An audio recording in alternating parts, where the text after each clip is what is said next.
Assalamualaikum warahmatullahi wabarakatuh. Perkenalkan, saya Nirmala Halid dari kelas Biologi Anundik, ingin mempresentasikan tentang materi biologi laut dan pesisir untuk memenuhi ujian tengah semester pada mata kuliah Biologi Laut dan Pesisir. Materi yang pertama yaitu daftar organisme biota yang terdapat di wilayah pesisir dan lautan. Yang pertama ada wilayah pesisir. Ada asteroidea, yaitu bintang laut. Yang kedua ada Brachycura, kepiting. Yang ketiga ada Pernaviridis, yaitu kerang hijau. Ada Alpheus sp, udang pistol. Dan yang terakhir ada Priophthalmus sp, ikan gelodok. Pada tumbuhan di wilayah pesisir itu, yang pertama ada Rhizospora, yaitu mangrove. Yang kedua ada seagrass atau padang lamun. Pada wilayah laut, yang pertama ada Balaenoptera musculus, yaitu ikan paus. Yang kedua ada Scomberomorini, ikan tenggiri. Yang ketiga ada Craspedacusta sowerbi, ubur-ubur. Yang keempat ada Engraulidae, ikan teri. Dan yang terakhir ada Eutinus affinis atau ikan tuna. Materi yang kedua yaitu pembagian laut dan pesisir. Secara sistematik, perairan laut ini dibagi menjadi dua zona, yaitu Mintakat neritik dan Mintakat oseanik. Mintakat neritik atau zona laut dangkal biasanya terletak di sepanjang pantai dan dangkal. Lebar Mintakat neritik ini kira-kira 16-240 km. Mintakat neritik ini berbatasan dengan daratan pantai yang dikenal sebagai ekosistem litoral, yaitu merupakan zona antara batas pasang tinggi dan surut rendah. Yang kedua ada Mintakat oseanik, merupakan bagian laut terbuka. Mintakat oseanik ini dibagi menjadi zona batial, abisal, dan hadal. Zona batial ini terletak pada kedalaman 200-4000 meter, sedangkan abisal dan hadal merupakan bagian yang lebih dalam sampai dasar lautan. Berdasarkan penembusan cahaya matahari, terdapat dua zona yang berbeda, yaitu zona fotik dan zona eufotik. Menurut stratifikasi zona, laut dibedakan menjadi beberapa zona. Yang pertama ada zona litoral atau jalur pasang, yaitu bagian cekungan lautan yang terletak di antara pasang naik dan pasang surut daerah berbatasan dengan daratan. Kemudian ada zona epineritik, yaitu bagian cekungan lautan di antara garis-garis surut dan tempat paling dalam yang masih dapat ditembus oleh cahaya matahari. Yang ketiga ada zona neritik, yaitu bagian cekungan lautan yang masih dapat ditembus oleh matahari sampai bagian dasar dalamnya kurang lebih 300 meter. Kemudian yang keempat ada zona batial atau wilayah laut dalam, yaitu bagian cekungan lautan yang dalamnya antara 200-2000 meter. Wilayah ini tidak dapat ditembus oleh sinar matahari, oleh karena itu kehidupan organismenya tidak sebanyak yang terdapat pada zona neritik. Kemudian yang terakhir ada zona abisal atau wilayah laut sangat dalam, yaitu bagian cekungan lautan yang dalamnya lebih dari 2000 meter. Wilayah ini suhunya sangat dingin, tidak ada tumbuhan, dan jenis hewan yang berada pada lingkungan ini sangat terbatas. Kemudian zona pelagik ini dibagi menjadi dua zona, yaitu zona fotik atau eufotik dan zona afotik. Mintakat oseanik ini dibagi menjadi 5 lapisan perairan. Yang pertama ada zona epipelagik atau zona oseanik yang luasnya dan dari permukaan laut sampai ke julukan atau kedalaman air 200 meter. Kemudian ada zona mesopelagik, letaknya berada di bawah zona epipelagik. Zona ini meluas sampai kedalaman 100 meter. Kemudian yang ketiga ada zona batipelagik, merupakan daerah atau lingkungan yang terletak pada kedalaman 1000-4000 meter. dengan suhu perairan berkisar antara 4 sampai 100 Celcius. Kemudian yang keempat ada zona abisopelagik, merupakan daerah atau lingkungan perairan yang terletak antara 4.000 sampai 6.000 meter. Zona ini biasanya dikenal dengan palung laut dalam. Kemudian yang kelima ada zona hadopelagik atau hadalpelagik, merupakan lingkungan perairan terbuka yang berada pada palung laut dalam dengan kedalaman 6.000 meter sampai 10.000 meter. Karakteristik dari biogeofisik pada lingkungan ini sama dengan zona abisopelagik. Kemudian ada Mintakat Bentik dibedakan menjadi 5 zona, yaitu zona litoral atau zona intertidal yang letaknya meluas mulai dari garis pasang tertinggi sampai ke pinggir paparan benua. Kemudian ada zona sublitoral, yaitu lingkungan dasar perairan pesisir yang letaknya di bawah zona neritik. Kemudian ada zona batial, adalah lingkungan dasar perairan mulai batas akhir lereng benua sampai kedalaman 4.000 meter. Kemudian yang keempat ada zona abisal, adalah lingkungan dasar perairan palung laut yang terletak pada kedalaman 4.000 sampai 6.000 meter. Kemudian yang kelima ada zona hadal, adalah lingkungan dasar palung laut yang terletak pada kedalaman antara 6.000 sampai 10 meter atau lebih. Yang terakhir ada zona bentolitoral atau intertidal, adalah bentang lingkungan pantai yang terletak antara paras air tertinggi dari Pasut Purnama, Hagias Haik.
Kemudian Mintakat Bentik dapat dibedakan menjadi 5 zona. Yang pertama ada zona litoral atau zona intertidal yang letaknya meluas dari garis pasang tertinggi sampai ke pinggir paparan benua. Yang kedua ada zona sublitoral, yaitu lingkungan dasar perairan pesisir yang terletak di bawah zona neritik. Kemudian yang ketiga ada zona batial, adalah lingkungan dasar perairan mulai batas akhir lereng benua sampai kedalaman 4.000 meter. Kemudian yang keempat ada zona abisal, adalah lingkungan dasar perairan palung laut yang terletak pada kedalaman 4.000 sampai 6.000 meter. Sedangkan yang terakhir ada zona hadal, lingkungan dasar palung laut yang terletak pada kedalaman antara 6.000 sampai 10 meter atau lebih.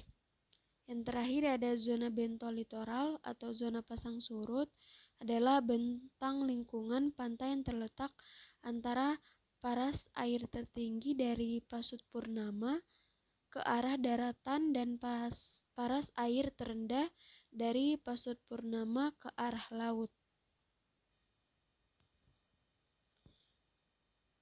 Kemudian ada komunitas biotarenik penghuni ekosistem laut. Yang pertama ada plankton, bentos, dan nekton. Beberapa ekosistem utama yang berperan sebagai habitat vital di wilayah pesisir dan laut diuraikan secara singkat dan dibatasi pada ekosistem. Yang pertama ada gumuk pasir, yang kedua ada pantai pesisir berbatu, kemudian ada terumbu karang, padang lamun, estuaria, mangrove, dan pulau-pulau kecil. Berikut materi yang ketiga, yaitu adaptasi biota pesisir dan laut. Yang pertama, adaptasi terhadap cahaya. Gelap gulitannya laut dalam atau deep sea telah diakui secara ilmiah oleh para ilmuwan. Menurut para ilmuwan, air tidak hanya berubah warna sinar matahari, tetapi ia juga secara dramatis merubah intensitasnya atau kekuatannya. Di laut terbuka yang jernih, cahaya tanpa spektrum cahaya yang biasa dilihat oleh mata manusia berkurang 10 kali setiap penambahan kedalaman 75 meter. Artinya pada kedalaman 75 meter, terangnya cahaya hanya tinggal 10% dibanding di permukaan, dan pada kedalaman 150 meter hanya tinggal 1% saja. Kemudian ada adaptasi tubulik.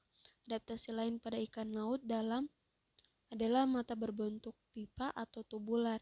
Beberapa famili ikan memiliki mata berbentuk pipa sehingga bentuk ikan ini sangat aneh. Mata ikan ini berbentuk silinder pendek berwarna hitam dengan sebuah lensa tembus cahaya berbentuk setengah lingkaran di puncak silinder. Contoh dari hewan ini yaitu terdapat pada cumi-cumi yang memiliki suatu adaptasi yang sangat aneh, yaitu sebuah matanya lebih besar daripada mata lainnya. Kemudian yang keempat ada adaptasi olfatorik.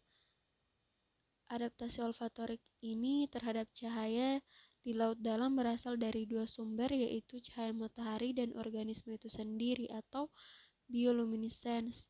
Iluminasi cahaya matahari dan pantulan sinar bulan hanya menembus beberapa kilometer dalam laut. Kemudian ada adaptasi panoramik atau warna tubuh. Salah satu adaptasi yang dapat diamati pada biota mesopelagik adalah warna tubuh. Ikan mesopelagik khususnya cenderung berwarna abu-abu, keperakan atau hitam kelam. Tidak terdapat kontras warna seperti pada ikan epipelagik. Sebaliknya, invertebrata mesopelagik berwarna ungu atau merah cerah. Ubur-ubur mesopelagik misalnya seringkali berwarna ungu kelam, sedangkan krustasea seperti Copepoda dan bermacam udang berwarna merah cerah. Kemudian yang kelima ada adaptasi hidrostatik. Bertambahnya kedalaman setiap 10 meter akan mengakibatkan meningkatnya tekanan hidrostatik sebesar 1 atmosfer karena kedalaman laut dalam berkisar antara beberapa ratus meter sampai lebih dari 10.000 meter. Di palung tertentu, tekanan hidrostatik berkisar antara 20 sampai lebih dari 1000 atm. Kemudian yang keenam ada adaptasi enzimatik, yaitu tekanan tinggi lebih terbukti mengubah afinitas enzim dan laju reaksi enzimatik. Namun, efek pada laju reaksi ini adalah ganda, tergantung pada reaksi enzimatik. Tekanan dapat menghambat atau meningkatkan reaksi berdasarkan karakteristik reaksi. Secara khusus, jika ada perubahan volume positif antara substrat dan produk akhir, atau jika reaksi terganggu karena lingkungan sekitar, tekanan tinggi akan memiliki efek penghambatan pada reaksi. Kemudian yang ketujuh ada adaptasi termik. Daerah peralihan dengan gradien temperatur cukup tinggi dinamakan lapisan termoklin. Tebal termoklin berkisar antara beberapa ratus meter sampai 1 km. Di bawah daerah termoklin, massa air lebih dingin dan jauh lebih homogen dibandingkan dengan massa air termoklin dan massa air di atas daerah termoklin. Kemudian yang kedelapan ada adaptasi respiratorik terkait dengan kemampuan biota laut dalam merespon ketersediaan oksigen terlarut. Di alam dikenal dua tipe. Yang pertama, biota laut respiragulator yang mempunyai kemampuan mengatur respirasi dan tingkat konsumsi oksigen sesuai ketersediaan oksigen dalam perairan. Yang kedua ada biota laut Prokonformer yaitu kemampuannya terbatas dalam mengatur respirasi dan tingkat konsumsi oksigen. Kemudian yang ke-9 ada adaptasi trofopagik. Trofopagik ini merupakan tingkatan atau potensi pakan alami yang tersedia bagi biota laut, terkait dengan kemampuan biota laut dalam merespon ketersediaan pakan alami di dalam perairan dikenal dua tipe. Yang pertama biota laut euripagik, yang kedua ada biota laut tipe stenopagik. Yang ke-10 ada adaptasi morfologis. Evolusi morfologis biasanya terbagi menjadi dua maksudnya. Yang pertama, satu pihak mengembangkan kemampuan predasinya. Mereka biasanya akan memangsa apa saja tanpa diet tertentu. Kemudian, secara morfologis, senjata pembunuh seperti rahang, tengkorak, dan dimensi mulut mengalami perubahan. Kemudian yang terakhir ada adaptasi osmotik. Osmoregulasi adalah suatu sistem homeostatis pada udang untuk menjaga kemantapan milieu interiornya dengan mengatur keseimbangan konsentrasi osmotik antara cairan intrasel dengan cairan ekstraselnya. Ditinjau dari aspek ekofisiologi, organisme air dapat dibagi menjadi dua kategori. Yang pertama ada osmokonformer, yang kedua ada osmoregulator. Materi yang keempat yaitu fenomena bioluminescence sebagai indikator status kesehatan ekosistem pesisir dan laut. Bioluminescence adalah suatu bentuk emisi atau pancaran energi biologi yang terjadi karena adanya konversi energi kimia menjadi energi cahaya pada berbagai makhluk hidup tertentu. Bioluminescence umumnya terjadi pada malam hari di laut dangkal, sedangkan di laut dalam bioluminescence merupakan perkembangan tertinggi dan paling kompleks. Bioluminescence dapat terjadi baik di laut dalam maupun laut dangkal, bahkan dapat terjadi pada perairan tambak yang terjangkit oleh wabah baculovirus. Peristiwa bioluminescence di laut dapat dilihat dalam bentuk fosforescence laut. Berikut ada mekanisme bioluminescence. Bioluminescence sebenarnya merupakan gejala kimia hayati, yaitu proses reduksi oksidasi melalui serangkaian reaksi. Reaksi ini dapat terjadi bila tersedia sejumlah substansi atau bahan dan energi dalam organ luminescence atau fotoperorgan. Substansi tersebut dikenal dengan substansi fotogeni yang terdiri dari luciferan sebagai substrat dan yang kedua enzim luciferase sebagai katalisator. Kemudian ada organ bioluminescence. Organ bioluminescence ini sangat bervariasi, begitu pula dengan sistem kerjanya. Berikut akan dijelaskan organ bioluminescence pada hewan tingkat rendah, invertebrata, dan hewan tingkat tinggi, vertebrata. Yang pertama ada kelompok krustasea, yaitu ostracoda. Pada ostracoda, fenomena bioluminescence ini dilakukan oleh organ luminescence yang dinamakan organ fotogeni atau fotoperorgan. Organ ini berupa sel-sel bentuknya silindris, memanjang, dan terdapat pada bagian bibir atas. Sel-sel ini merupakan kelenjar luminescence yang menghasilkan substansi fotogeni berupa luciferan dan enzim luciferase. Sebagai ilustrasi pada Cyprinidae sp terdapat dua kelenjar sel luminescence. Kelenjar pertama berukuran agak besar, diameter 10 mikron, berwarna kuning dan merupakan penghasil luciferan. Sedangkan kelenjar yang kedua berukuran lebih kecil, yaitu diameter 2-3 mikron, tidak berwarna dan merupakan penghasil enzim luciferase. Kemudian ada kelompok ubur-ubur.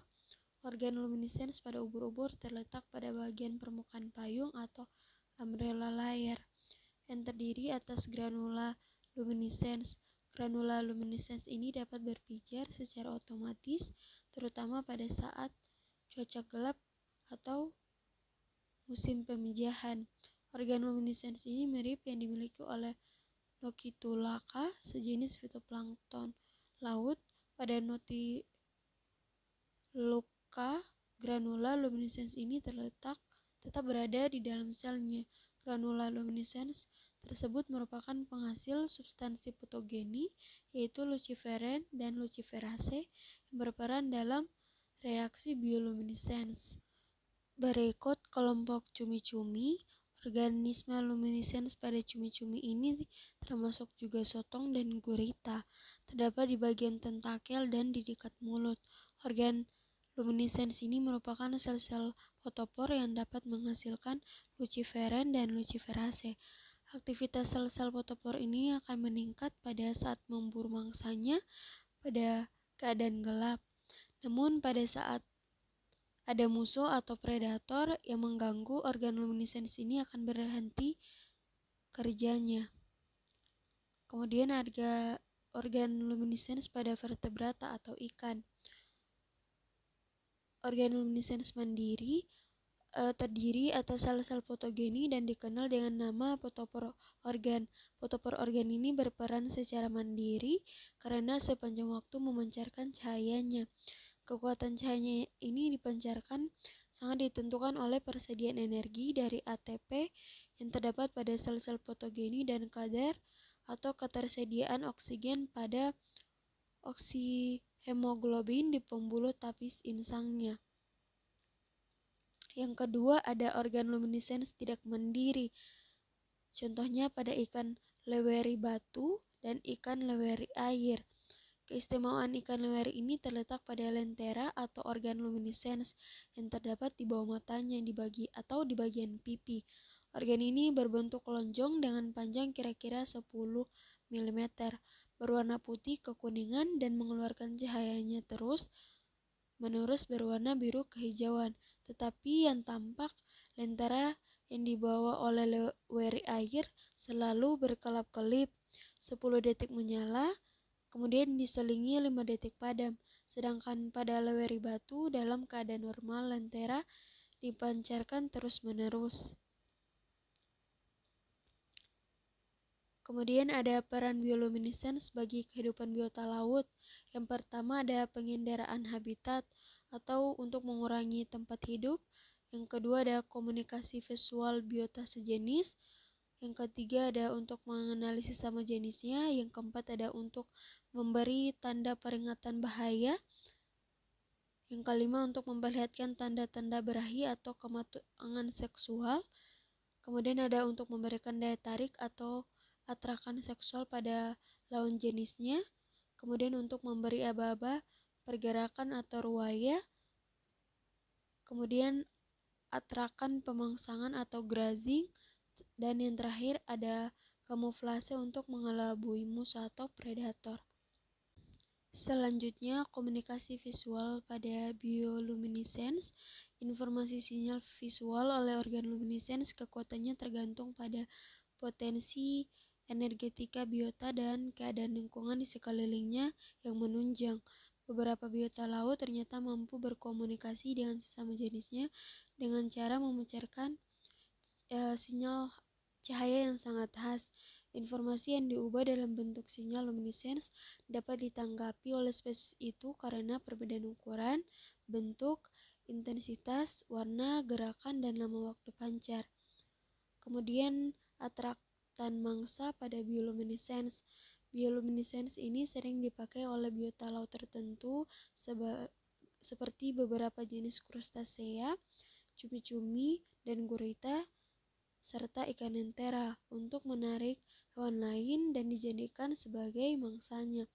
Contohnya pada ikan lentera, bila melihat mangsanya akan segera menggerakkan organ luminescensnya dan didekati di bagian atas mulutnya. Dengan cara ini, hewan mangsa akan mendekati dan dengan mudah akan dimangsanya. Pada umumnya, hewan lain yang dijadikan mangsa adalah yang mempunyai sifat fototaksis positif. Kemudian mengelabui musuh predator pada bioluminescens. Pada krustasea tertentu seperti Mysidacea, Eupasiacea, dan desapoda bila dikejar musuh, sering mengeluarkan sinyal cahaya yang menyerupai cahaya biologis yang dikeluarkan oleh noctiluca atau fitoplankton atau ubur-ubur. Akibatnya predator akan kebingungan dalam menetapkan sasaran yang akan dimangsanya, sedangkan pada cumi-cumi akan mengelabui musuh atau predatornya justru dengan cara memadamkan organ luminesensnya dan sebagai gantinya akan disemburkan suatu cairan berwarna gelap kehitaman. Baik, itulah presentasi dari saya. Terima kasih. Wassalamualaikum warahmatullahi wabarakatuh.